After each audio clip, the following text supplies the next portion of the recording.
Welcome to the Ryan Frank Podcast. Ryan is a family man, first and foremost, but he's also a pastor, publisher, and serial entrepreneur. This podcast will help you think, work, and create like never before. Welcome to the Ryan Frank Podcast. This is Ryan Frank. Thank you so much for tuning in. If this is your first time listening to the Ryan Frank Podcast, let me just say thank you. If you've been listening to this thing for years and years, let me ask you why. No, not really. Thank you as well, and I hope that you find a lot of value in these conversations that I bring you week after week. I want to remind you that there is both an audio version of the podcast and a YouTube version of the podcast. So if you want to watch my conversations every week, just go over to YouTube. You can go to ryanfrank.com and you'll see a link to the YouTube channel.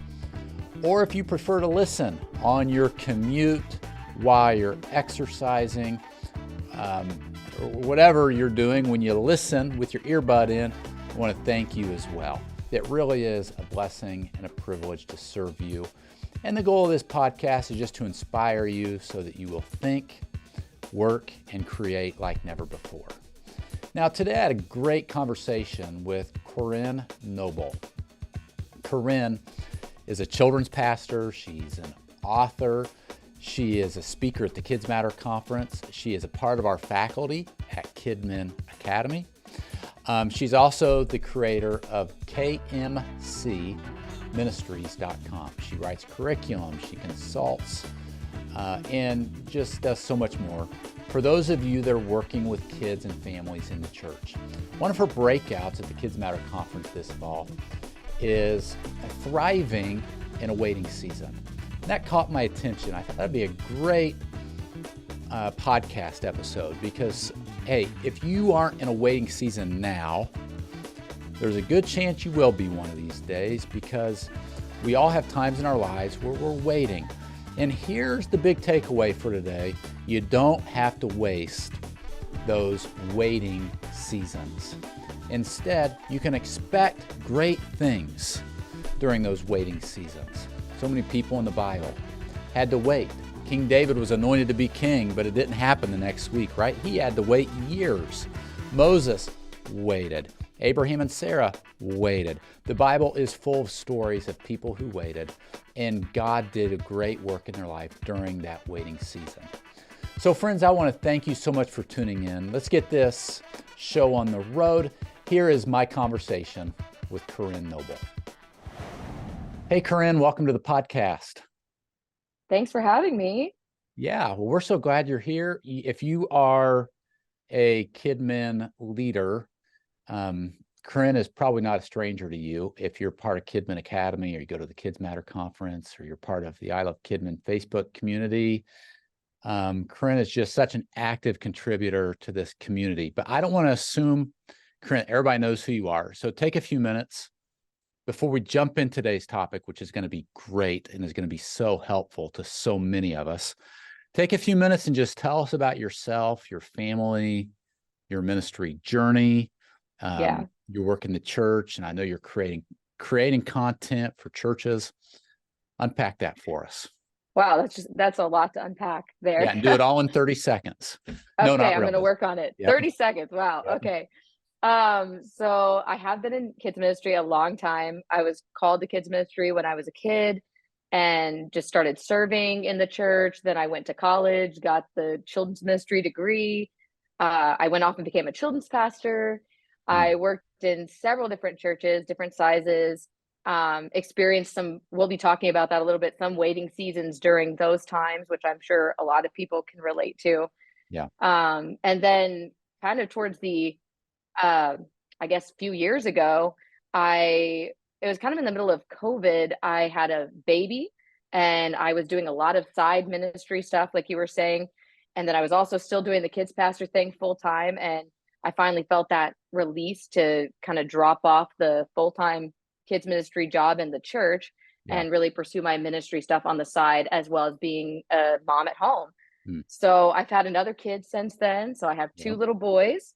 and they are 3 and 1. So, my hands are Oh, extremely your hands full. are full. Yep. They're both boys And they might and be they for the are next little bit. crazy.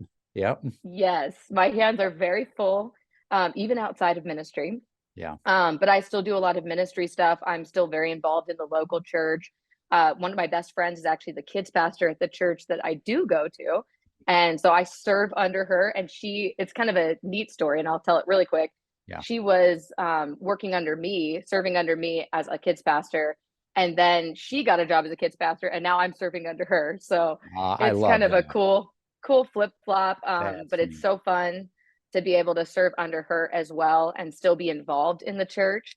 Yeah. And then I still do all of my ministry stuff on the side. So I do KMC Ministries, and we do consulting and speaking and curriculum, just a whole lot of Yeah. random stuff. Just really anything that we feel like God lays on our heart to do to help other kids ministries just thrive and do incredible ministry. What's your Yeah, website for your KMC Ministries? that's kmcministries.com. Ministry So singular or KMC, plural? plural, Plural. ministries. Okay. KMC, Yes. which is for Kidmin Corinne, right? Yes. I used to go by Kidman Corinne all the time. People still know me as that. Yes. And then we kind of tried to make it a little bit, less super personal with my name in it and change it to KMC. KMC Ministry. So go check that out. Corinne has Yeah. a lot of great resources, and has curriculum, and again, she just does so much to serve those of you that are working with kids and families in the church. Today, we are talking about how do you thrive in a waiting season. Now, Corinne, you're going to be talking about this at the Kids Matter Conference. Yes. Be great. If you can be at the Kids Matter Conference, you can meet Corinne. She'll be there. She's going to be speaking.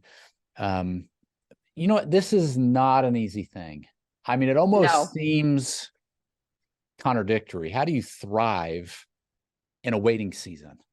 But I know you believe that you can. So will you unpack that a little bit? How have you, you unpack that. Do you have any personal experiences? I know you just hinted at one a minute ago where you learned that, you know what, I don't have to waste this waiting season, but I can actually grow and thrive through it. Talk to us about that. Yes. Yeah. And I think I should lead with saying, spoiler alert, I haven't always thrived in my waiting seasons. Yes. Mm-hmm. I would say, like most people who are like very type A, and I'm very like achiever and achieving based. So honestly, waiting is not something I always do well. Patience is not something I always grow well in my life. Mm-hmm. So I do feel like God's been teaching me a lot about kind of what not to do as well as what to do. So I will be sharing that a little bit today and also in my breakout. But I would say, yes, I have a lot of personal experience with waiting seasons, as many people in ministry do. Mm-hmm. I've been in church ministry positions in the past where I have felt very like stuck and like I knew I was in the wrong place, but also still didn't feel released to move on. And I think a lot of people have felt that way at some point, maybe feel that way now. So I know what that feels like to just feel stuck and not released, and just trying to, again, thrive in that season and not just sit there waiting for God to move you on. I've been there. I've also, for those who are moms or parents, like the struggle of just being in the mom season or the dad season and mm-hmm. trying to balance all of the ministry stuff with all of the new, just piles of things that you have to do with kids. So I'm definitely in that season as well. I have had kids at home. I'm trying to be a stay-at-home mom and do ministry. And I even know a lot of people who are doing that, full time in the church. And it's a struggle. It's a different kind of waiting season, to be honest, because I'm not able to do as much as I thought that I should be doing. I'm not as far as I thought I should be in certain things. And I would say that's really where I am, where I've been the last, year or two, is just a new kind of waiting season that just feels like I'm not meeting the expectations I thought I would meet. And I'm not where I thought I would be at this point. And just dealing with that. So that's been a waiting season I've been living through and trying to thrive in as well. Yeah. What are some mistakes that you think people can make in waiting seasons? Yeah, or mistakes I've never some made for sure. challenges. Right, exactly, because we've all made them. But what are some of the common mistakes or challenges that Yeah. we face when we're waiting, Corinne? Yeah, I mean, some of them are things that I think we do to ourselves, but some of them are things that we don't have control of as well. Hmm. Other than the way that we react to them. And it definitely looks different for, different people. But I already mentioned like feeling stuck, feeling like you just, you can't get anywhere, feeling like a failure, maybe, feeling like you're just, kind of like a hamster on a wheel doing Yeah, nothing, just spinning. Comparisons are a huge issue. You see, I mean, social media so is such true. a blessing, but also I feel like such a curse for a lot of us. If you're in a waiting season, you see all Hmm. these people who look like they're thriving and they're doing things you thought you would be doing, or they're further, or you can see that they have so many more followers than you do. Yeah, Or, even looking at different ministries, if you're in a ministry, you look at your ministry page and then you look at other people's ministry pages. And yeah, I think that those comparisons can really just knock people down when they're in a waiting season. yeah, Trying to make your own plans is a big one. That's one we have control over. I think this comes out of that feeling of feeling stuck, feeling like, I'm not doing what I want to be doing. I need to mhm, make some more plans. I need to, kind of throw something together, make myself feel like I'm doing something. I think the problem with that is oftentimes we're not looking to God for his plan. We're looking for our own plans. And yes, that's yes, where the challenge comes in. And, we face a lot of failure and disappointment. yes. So, something I've learned through making a lot of those mistakes is that it's all about your focus. So my word for the year actually is focus. Mm, And I feel like God's been bringing it up over and over and over again, the way that he does when you're like, this is my word. You hear it in yeah, verses, you hear it in yeah, sermons, you hear it in songs, you hear it everywhere. You hear it in podcasts. yeah. But focus has been a huge focus for me this year. And it's really about where your focus is when you're Yeah. in a waiting season. So So a true. lot of times we're looking to the right, we're looking to the left. That's the comparison thing. We're looking over here and we're going, well, why does my life not look like that? Why does my ministry not look like that? And then we look Mhm. down at ourselves and we Yeah, say, how am I going to fix it? How am I going to do it? yeah, But really, our focus needs to be upward and it needs to be looking to God instead. 100%. Hmm. And that's like so easy to say. It's not something, I'm sure it's not something everyone has not heard before. Focus on God, yes, Yeah, but oftentimes our focus is in the wrong place. It's not aligned with what God has for us. It's aligned with what God has for somebody else or what we think that God should have for us, but it is not what he yeah, has for us. yeah. That is so good. So much of success in life. And I love that you talked about that, yeah, you can look around, you can look down. But when you're going through a dry season, a difficult season, a waiting season, if we would just learn to keep our eyes on Jesus, and I know that's difficult. Yes. Peter struggled with that. Yes. Jesus said, come walk on the water, right? Come here. And he started coming, but he took his eyes off Jesus and then he started drowning, right? And so, boy, if Yes. you can just, I ask the Lord, help me to keep my eyes on you.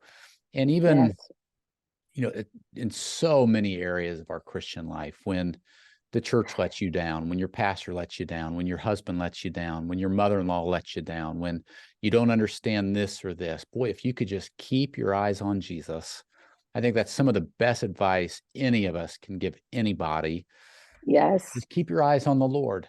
This Yeah. is such a practical topic, Corinne, thriving in a waiting season. You can Yeah. thrive. Remember Prophet Isaiah said, those who wait on the Lord Mhm. renew their strength. So, you can be in a season of waiting. And while you're waiting, and you don't have to digress. You can get No. strength in yourself in the Lord.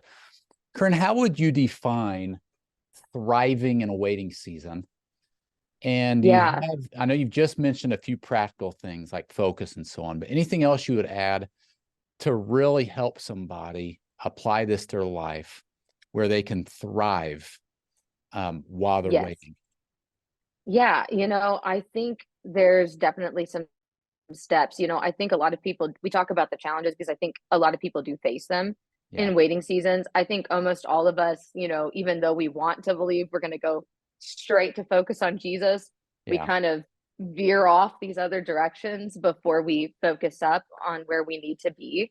Yeah. But I would say, a waiting season, like you were saying, it doesn't mean you have to be sitting around doing nothing, digressing, getting weaker. Mm-hmm. In fact, it can be a strengthening time period.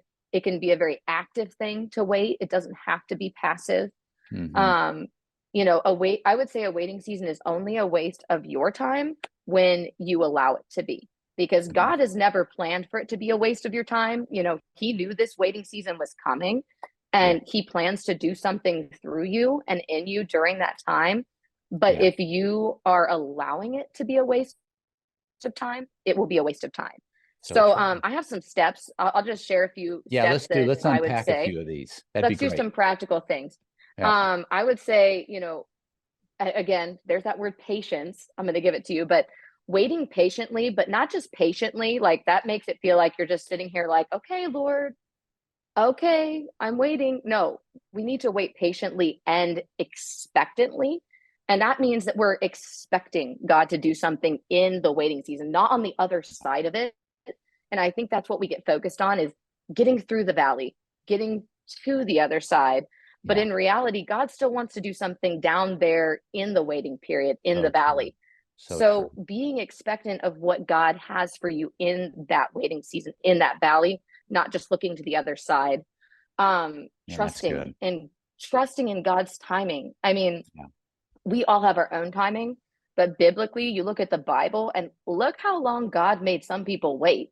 Like, we don't even want to talk about that, but he made people wait 50 years sometimes he did, for didn't promises. he? Yeah, I you're mean, right. 50 years. I mean, that's like, and I know sometimes their lifespans were a little bit longer during those waiting periods, but can you imagine waiting 50 years for a promise to come true? So we get very impatient very quickly when it doesn't happen this year. And people in the Bible waited tens of 20s, 10, 20, 50 years. Yeah. So, we have to trust God's timing. It's not ours, and it is the best one. Yeah. This is a big one, asking God what he wants to teach you through that waiting season. So this goes back to the expectant thing. We're asking God, what do you want to teach me? How do you want to use me right now? And then we have to take the time to listen for his voice. And I think this is something, we all know we should listen to God's voice, but are we being intentional about it? Are we doing that with intentionality? So listening for God's voice with intentionality, in his word, in our prayer times, just out when we're out and about. Like I was saying, like I've intentionally been opening my ears to the word focus. So when we're looking for God to speak to us and we're listening for him to speak to us, he's there and he's going to show up, but we're not always intentional about carving that time out. So true. And then we have to follow God's plan, not our own. And this can be hard because, again, we might have picked up some plans when we were well-meaning and trying to move things along, that God is like, these are just not the plans I have for you. Yeah. And we have to drop those plans and say, okay, God, whatever your plan is, that's going to be my plan from here on out. Yeah. So I know none of this is stuff that people haven't heard before in church, but sometimes it's like you just have to hear it in a new way. You do. You have to just be reminded of it and check your own heart and say, wow, I haven't been listening to God. Yeah. I haven't been asking him for direction.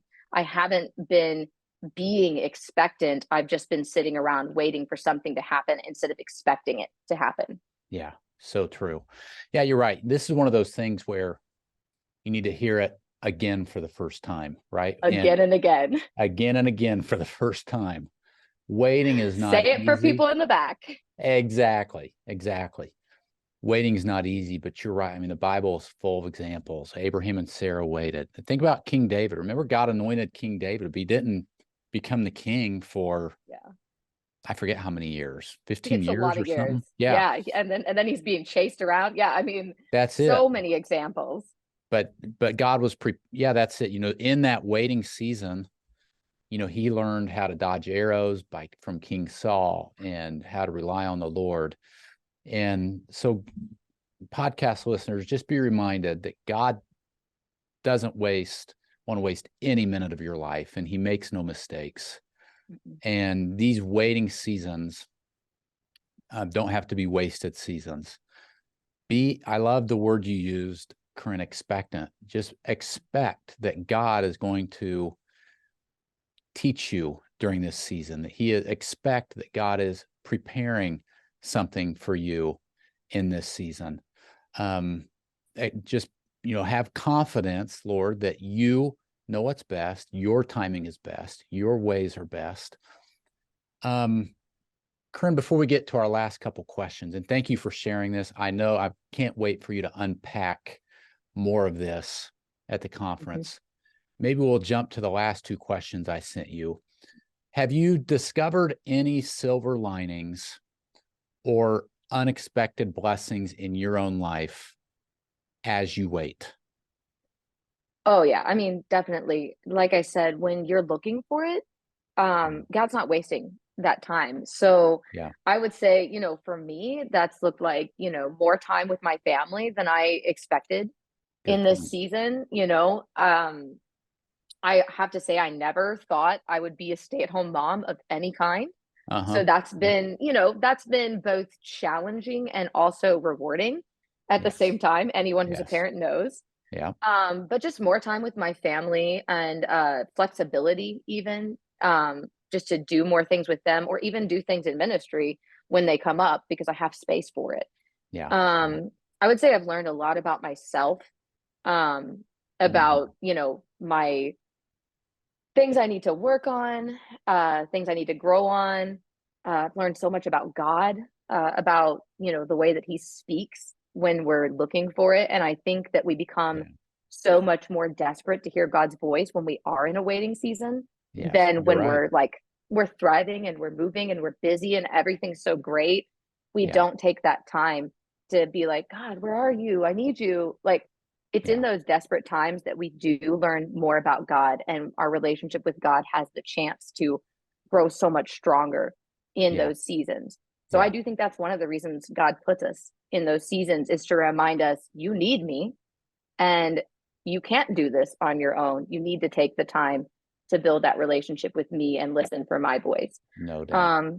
So those are things that I feel like God's really done. He's also brought just some specific people into my life who I could tell needed extra prayer, extra encouragement. And, and because I was there and I was open and I had the time, I was spending more time doing that, buying them a book and saying, hey, let's read this together. Oh, that's neat. And, hey, I've been praying about you and I read this verse and God gave it to me for you. I feel like God just gave me more of those opportunities because I have been in more of a waiting season, spending more time intentionally with him. Yeah. All right. Last question, Corinne, before we get to the last two questions that I always like to end the podcast with.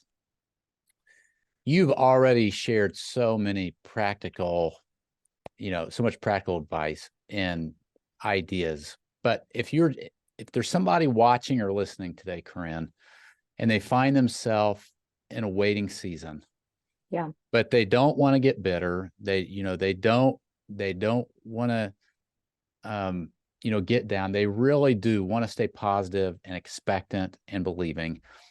What is one thing that you would say to them? And maybe it's a recap of everything you already said. Maybe it's repeat something you already said. But somebody's like, man, I don't want to waste this. I really want to thrive during this season. What's one thing you hope that they hear from you today? Can I make it like a multi-point one thing? You sure can. Yep. Wonderful. Okay. I would just say, first of all, to anyone who already feels like you've been like failing at thriving and like not wanting to accept failure, but you kind of feel like that's where you've been, I would just say, don't accept that failure, learn from it, grow from it, and move forward out of it. Don't let yourself just sit in it and wallow in it. And I just want to share, these are like my 4 don'ts. These are things, don't do these things and it's going to help you thrive. The first one is, don't put busyness before God. This is where we just start, doing all these things and we almost make that a God. We make busyness a God over God. Don't put busyness over God. Don't put yourself before God. Again, your plans, your things, all the things you want. Don't put yourself before God. Yeah. Don't put your plans before God's plans. This is so easy to do. I talked about this a little bit earlier. Yeah. And don't put, this one's going to be a little different. Don't put your comfort before God. And Mm. by this, I mean, sometimes we just kind of tune things out. Like we're Yeah. just like, you know what? I've just decided I'm going to give up. I'm going to Yeah. be lazy. I'm failing already. I'm going to be lazy. I'm already in a waiting season. Why should I even Yeah. try? And Yeah. sometimes that's more comfortable than actually trying. That's So I would true. say don't put your comfort before God either. Yeah. I've been there, and if you've been there, I understand. Yeah. So if you can avoid doing those things, I do feel like you can thrive in your waiting season. That's And I do so have one good. more thing I wanted to share with you. I Yes. was preparing for the podcast and I read these verses, and it just felt like exactly the perfect verses to Yeah. share. Come So I'm on. going to Hit us share with them. them. Do. It's Psalm 126, 5-6. Okay. And they say, those who plant in tears will harvest with shouts of joy.